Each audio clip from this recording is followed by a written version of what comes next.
Bon, bientôt 4 ans, j'ai convié l'associé Tout à fait. et on a décidé de vous faire une petite vidéo rétrospective justement de nos 4 ans avec les réussites, les galères. Mm. Il y en a pas mal en l'occurrence et comme ça vous permet justement d'avoir un peu des feedbacks sur tout ce qui nous gonfle au quotidien, tout ce qu'on partage, toutes les emmerdes. Alors il y a aussi des bons points, hein, mais on a fait un petit peu une rétrospective et on se dit ça peut peut-être servir quelqu'un parce qu'on a quand même pas mal galéré sur ces 4 ans. Ouais, du coup, on a chopé de l'expérience avec toutes ces erreurs, donc on espère que ça peut en aider certains peut-être. Ouais, en fait, on va reprendre donc chaque année et puis on va vous dire un peu qu'est-ce qu'on a, sur quoi on a progressé, qu'est-ce qu'ont été les évolutions et surtout l'objectif c'est de partager un peu les coulisses et voilà, les réussites, les galères.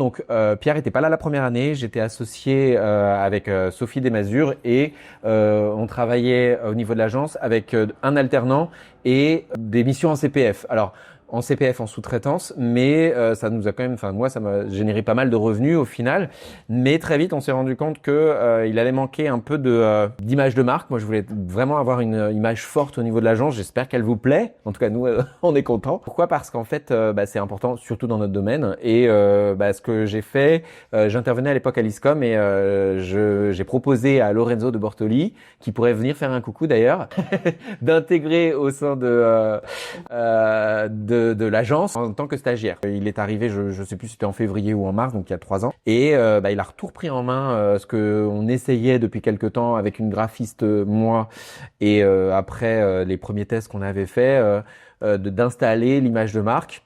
Au bout de quelques semaines, donc ça a directement permis d'avoir des choses déjà pertinentes, un super logo, une image assez carrée et du marketing de contenu parce que moi j'aime beaucoup faire du marketing de contenu. Je trouve que c'est extrêmement intéressant, utile et aujourd'hui il y en a partout sur le web. Suite à ça, donc il est passé en alternance. On lui a proposé de venir en alternance et à l'issue de la fin de la première année, je me suis rendu compte que ce serait trop compliqué d'être tout seul avec voilà, même si Lorenzo a été très bien des personnes en alternance et donc j'ai proposé à Mister ici présent Absolument. qui était un partenaire à l'époque. C'est ça, on travaillait déjà un petit peu ensemble, on se passait des clients sur certains boulots spécifiques, etc. Et on s'est rencontrés un petit peu avant, le courant passait bien, et puis on s'est dit, Cyril m'a invité à rejoindre l'aventure Agence Cyril Digital, il m'a proposé d'être son partenaire, son associé, donc j'ai dit ok, et voilà.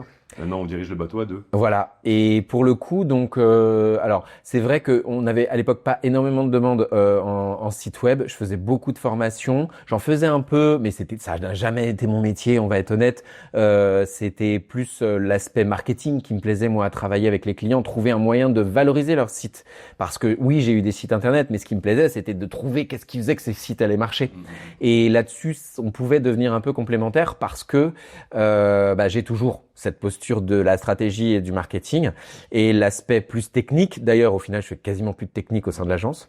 Alors, toi, au niveau du développement et d'un ensemble de, on va dire, de travaux de tagage et de supports qui peuvent venir aider aussi à l'action marketing.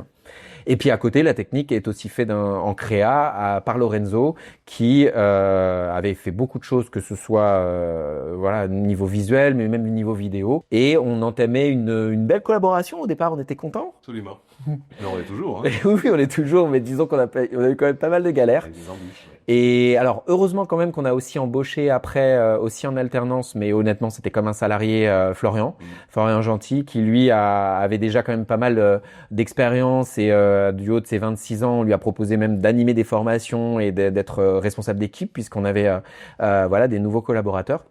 Et donc entre Lorenzo et Florian qui étaient un peu chefs de pôle, on avançait bien, on a décidé de passer Calliope et pour le coup on était tous les deux associés à l'époque et on passe Calliope grâce à Magaï Dudouri, on obtient des super missions aussi d'accompagnement, 3 grosses missions de formation, donc on se dit tout va bien, pas de problème. Et de là quand même le nouveau comptable, on change de comptable et le nouveau comptable nous dit oui Pierre ne peut pas ne pas avoir de statut dans l'entreprise. C'est ça. Donc apparemment, déjà dans un premier temps, il fallait que je sois salarié absolument de l'entreprise. Donc Moi, je lui dis, vous êtes sûr quand même parce que ça me paraît bizarre. Moi, je pense qu'il peut être TNS aussi. Bah, c'était ça en fait. Mais alors à la base, je devais être salarié, donc j'étais assimilé salarié, ce qu'on appelle assimilé salarié, donc on devait me verser un salaire. Voilà, donc on a tous les X mois. j'ai beau être suspicieux, moi quand quelqu'un me dit quelque chose, je le fais. On fait un contrat de travail, on fait des fiches de paye, Bien sûr. on paye des charges sociales.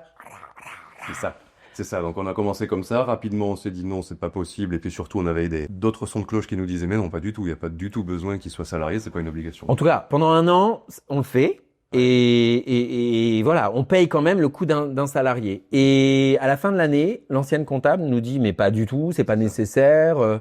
Il suffit de le nommer gérant, vous changez les statuts. Et d'ailleurs, au passage, est-ce qu'on avait changé les statuts à l'époque la première fois? Non, peut-être pas. Alors c'est pas nous qui l'avions fait. Non, je sais plus. Enfin bon, peu importe. Et au final, donc, je dis oui, mais le nouveau comptable nous a dit que.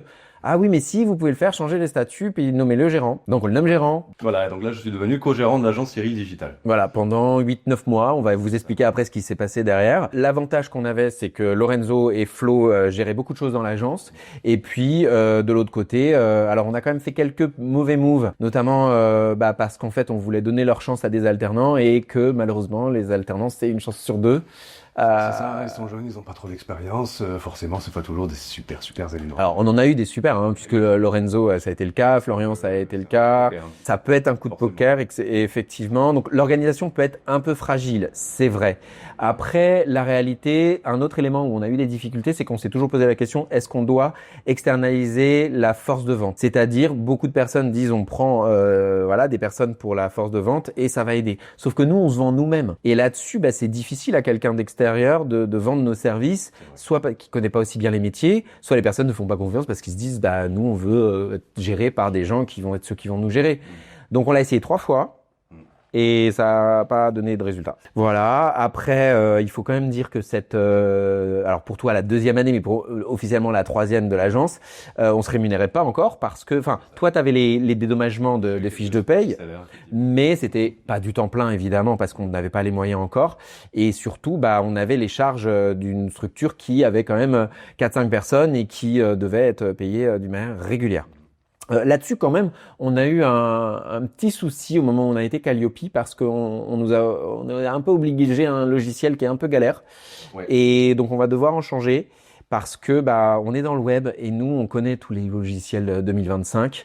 Et en l'occurrence, des logiciels qui sont formatés comme il y a 20 ans, ça nous a pas mal c'est un peu vieillot, retardé. Qui marchent pas trop ou pas comme on voudrait. Et, le service client n'est pas forcément toujours d'une grande aide. Donc, Alors, non, ils sont bien, mais c'est juste que sur la partie formation, qui est le logiciel pour lequel on allait dessus, on n'a jamais les réponses qu'on veut, ou alors c'est on va vous développer votre propre logiciel et faut investir tant. Et alors, moi, j'ai pas de problème à investir avec un logiciel s'il est performant derrière, mais quand on voit toutes les merdes qu'il y a à côté qui marchent pas, on va pas leur donner de l'argent pour juste une fonctionnalité de plus. Ça, c'est un retour que beaucoup de gens aussi nous disent quand on parle avec beaucoup de chefs d'entreprise et qui nous disent, nous aussi, on s'est pas mal tâtonné sur les logiciels, on n'est pas content ou il y a des éléments qui ne conviennent pas. C'est pas le cas uniquement pour ce qui est formation, même pour tout ce qui est bien sûr, des gestions des clients, etc. On a changé plusieurs fois. Ah oui, alors logiciel, on change de méthode, on est toujours en train de tester, d'essayer d'adapter, voilà. En fait, il y a beaucoup d'outils aujourd'hui, nos codes qui sont bien, mais avec la facture électronique, moi je me pose beaucoup de questions parce que le légal va bloquer certaines choses, mais encore, ça pourrait fonctionner. Donc là, on va peut-être faire un essai. Dites-vous une chose, pourquoi est-ce que c'est... Alors vous me direz, c'est aussi facile que de changer de comptable. Absolument pas. C'est des process qu'on a réalisés sur quelque chose et ça prend des semaines avant d'acquérir les nouveaux éléments. Le coût du changement est quand même assez fort. On change pas comme de chemise de logiciel. Et là-dessus, oui, ça nous retarde aussi. Et puis ça nous coûte aussi parce que celui qu'on a trouvé qui devrait faire l'affaire va nous coûter peut-être 2 fois moins cher. Coûtera moins cher, mais voilà, il y a tout le temps du changement, l'adaptation, on fera des erreurs sur le nouveau truc qui vont nous coûter aussi du temps à corriger, etc. Heureusement, grâce à Magali, donc on avait une grosse augmentation d'activité. Et puis, une fois qu'on était Calliope, zéro. C'est ça, après plus grand chose. En termes de demande, 0 demande. Et alors pour le coup, il faut que vous sachiez, organisme de formation, si on n'a pas de mission sur un an, on peut perdre le NDA. Le NDA étant le numéro de formateur. Donc l'année dernière, en fin d'année, Pierre a animé une formation en 2-2 rapidement en se disant il faut qu'on ouvre une formation, sinon on perd notre Calliope, puisque le Calliope est relié au NDA. Et d'un seul coup, Magali dit mais non, pas du tout, vous en avez fait plein sous-traitance avec moi. Mais moi je le savais pas, et donc je pensais que c'était d'autres formations. Cette année, on en a développé un petit peu plus, mais c'est vrai que c'est des gens qui nous ont trouvés soit par reco, soit en ligne, parce qu'on a fait beaucoup de choses pour faire connaître les éléments. Mais globalement, quand on dit aux gens venez vous former, etc., ça les intéresse pas. Alors même qu'il y a des financements. Oui, il y a beaucoup de financements. C'est de jouer sur les financements, le fait qu'ils ne payent ou rien ou très peu, mais ça suffit pas. Ouais, c'est très très compliqué. Et donc en fait, plus on avançait, parce qu'on a beaucoup investi dans l'entreprise, que ce soit dans les ressources humaines, comme vous l'avez compris, dans l'image de marque, dans les différents canaux d'acquisition. Aujourd'hui, on a la chance quand même d'avoir entre 5 et 10 leads tous les mois sans rien faire. Donc c'est bien qu'on a fait énormément de choses et on continue à faire beaucoup de réseaux. Là, on va bientôt faire un salon. Et pour le coup, derrière, on voit la trésor qui se réduit à peau de chagrin. Voilà. Et d'un seul coup, moi, c'est normal, j'ai dû remettre, en étant actionnaire principal, un peu d'argent. Moi, on a fait une augmentation de capital. Tu as aussi remis un peu pour l'augmentation de capital. Donc, Lorenzo est là depuis 3 ans et demi. Ça se passe très bien, mais c'est vrai que au final, les éléments de lancement étant quasiment terminés, on avait peut-être plus besoin d'une personne à temps plein. Donc, en décembre, on lui dit, nous, on a fait 2 CDD, on a fait l'alternance, on a fait plein de choses avec Lorenzo, c'était chouette. Mais on pourra pas faire un CDI parce que l'entreprise n'a pas les reins suffisamment solides pour avoir quelqu'un en CDI. Et on lui dit mais si tu veux, par contre, on peut te donner des missions ponctuelles, que ce soit en formation ou en freelance. Ce à quoi il nous dit ouais, pourquoi pas. Et arrive la fin du CDD. Et donc un CDD chargé, pour vous donner une idée de type de Lorenzo, c'est pour une entreprise 3 000 €. Donc c'est un coût, mais ça passe. Et la fin du CDD, on sait qu'il y a une prime de précarité. Je m'attendais à 4 500 peut-être. Je m'étais dit, voilà, on analyse le truc. Et quand arrivent les montants, 9 000 balles. 9 000 balles où tout le monde, à part évidemment le salaire, le dernier salaire, tout le monde se sert dans le compte. Il y a pas d'argent, il y a de l'argent ou pas, ils s'en foutent, ils prennent. Et là, la banque t'appelle le matin et te dit, je pense qu'il y a un problème, monsieur Thiard. Il y a des prélèvements qui sont assez conséquents et qui n'étaient pas prévus. Et j'étais là, oui, je vois aussi, mais je n'ai pas de solution. Et voilà. Et donc en fait, là-dessus, honnêtement, bon, on peut pester sur plein de choses et on peste notamment sur les aspects juridiques des mauvais conseils. Là-dessus, je fais amende honorable. J'aurais pu mieux me préparer, j'aurais pu mieux gérer. Je trouve ça extrêmement difficile quand même parce que la trésor, ça a beau dire, on fait des budgets prévisionnels déjà. Bon, c'est rare d'être dessus. Et c'est surtout que les gens nous payent pas quand il faudrait nous payer. Donc ça, on l'a pas encore évoqué. Mais à un moment donné, un plan de trésor, ça marche si les gens payent en temps et en heure. Et donc résultat, en fait, on devient comme nos mauvais payeurs. C'est que nous, on ne peut pas payer d'autres personnes derrière en temps et en heure. Et c'est horrible en fait. C'est le serpent qui se mord la queue. On n'est pas payé, donc on peut pas payer. Et voilà. Exactement. Et je pense que nos clients ne se rendent pas forcément compte. Après, peut-être que si, mais à un moment donné, si on n'est pas payé en temps et en heure, on paye des agios sur leur prestat qui est pas payé. Les gens ne sont pas forcément payés de notre côté, et donc c'est très très problématique. Il y a plusieurs fois où je me suis dit mais on n'y arrivera jamais en fait. On a l'impression que tout ce qui rentre ressort et à un moment donné on n'est jamais sécure. Oui, c'est ça. Souvent, on a un paiement providentiel qui vient nous sauver de quelqu'un qui s'est enfin réveillé de temps en temps, mais voilà, on en est là, quoi. Après, c'est un truc qui a changé parce que première année, il y avait beaucoup de CPF, donc c'est vrai que les gens payaient rarement leurs services au taux normal. Deuxième année, il y a eu beaucoup d'aide au niveau de la formation, donc voilà. Et là, depuis 1 an et demi, on facture quand même beaucoup en direct. Et je pense que ça change aussi beaucoup de choses sur la typologie de clients qu'on a. C'est des gens qui ont pris la mesure de l'intérêt du truc et qui sont prêts à y mettre le prix. Et je pense que ça, c'est hyper important. Sur Lorenzo, donc, on essaie de trouver des solutions pour payer la fin du CDD. Et arrive donc en mars, une autre info. Voilà, autre info. En fait, pendant 8 mois, je crois, ou presque même 1 an, j'ai été du coup co-gérant d'entreprise avec Cyril, en ayant toujours ma micro-entreprise à côté. Tout allait bien, je déclarais tous les mois. Et puis en mars, je peux plus déclarer sur ma micro-entreprise, donc je vais me renseigner. En fait, j'ai été radié de la micro-entreprise parce que, vu que j'occupe le poste de co-gérant dans l'agence, j'ai pas le droit d'avoir une micro-entreprise. Donc cette micro-entreprise a été basculée directement en travailleur indépendant. Et évidemment, les charges en travailleur indépendant, c'est autre chose. Alors évidemment, il y a des gens que ça intéresse parce qu'on peut faire des déductions, provisions, des déductions, etc. Mais moi, dans mon cas, en tant que développeur web, j'ai j'ai très très peu de charges, donc ça m'intéresse pas du tout. Et donc rebelote, on rechange les statuts encore une fois. Deuxième ou troisième fois, je sais plus. Ouais, donc je repasse associé, je suis plus co-gérant, je suis associé, toujours pas salarié, enfin pas salarié en tout cas, et puis voilà, je suis juste associé maintenant. Apparemment, C'est ça qu'il faut. c'est ce qu'il faut. C'était ce qu'on était au départ, au final. Entre guillemets, c'est ce qu'on était au départ. Exactement. Mais alors, en dehors du fait qu'il y a un mur administratif insurmontable et vraiment très très pénible, c'est qu'au-delà de ça, il n'y a plus personne à qui parler au greffe. Les gens nous disent tout et son contraire. J'en parlais encore avec Romain ce midi. Là, il me disait, j'ai vu 3 comptables avant de créer ma boîte et aucun me proposait ou me conseillait la même chose. À un moment donné, je veux bien qu'il y ait de l'incompétence dans certains domaines et que peut-être qu'on est aussi trop naïf à faire confiance trop facilement à certaines personnes. Mais on peut pas passer notre temps à tout vérifier sans arrêt non plus. Hein. C'est clair. Là, typiquement sur cette histoire-là, en fait, je suis minoritaire, j'ai 10% dans l'agence.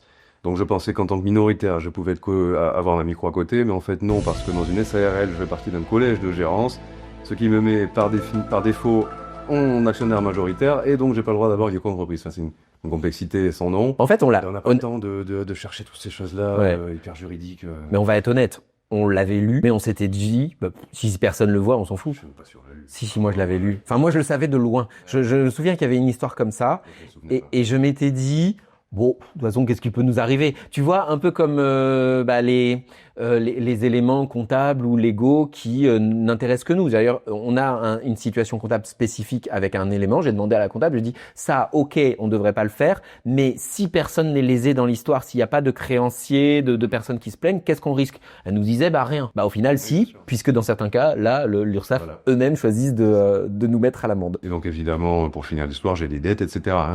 Tout ce qui est la différence que j'ai pas payée pendant l'année entière où j'étais co-gérant, du coup, ils m'ont fait passer rétroactivement en travailleur indépendant. Donc, toutes les charges supplémentaires, je les ai en dette.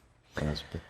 Ouais, puis bon, on va pas reparler de la taxe pro, mais moi, la taxe pro, la taxe foncière des entreprises qu'on appelle maintenant. Donc, moi, j'en ai 2 à payer. Toi, t'en as une de ton côté aussi. Donc, ça fait 3 à 2 personnes vu qu'on a l'agence et chacun notre activité indépendante. Combien? Et l'année dernière, il y en a une des 2 qui était passée de 400 à 900, et d'un seul coup, et je leur ai dit, attendez, on a beaucoup de salariés, donc on a beaucoup de charges. Est-ce que c'est normal que la taxe pro, si vous faites le rapport avec le revenu réel qu'on génère, ça fait presque, je sais plus, j'avais calculé, ça faisait 1/6, je sais plus, bref. Et la personne me répond, ça n'a aucun rapport avec votre élément, peu importe que vous ayez des salariés, et en gros, ce qu'il faut interpréter, c'est nous ne sommes pas tributaires de votre mauvaise gestion. C'est ça qu'il fallait. Ce qu'il faut interpréter, c'est payer.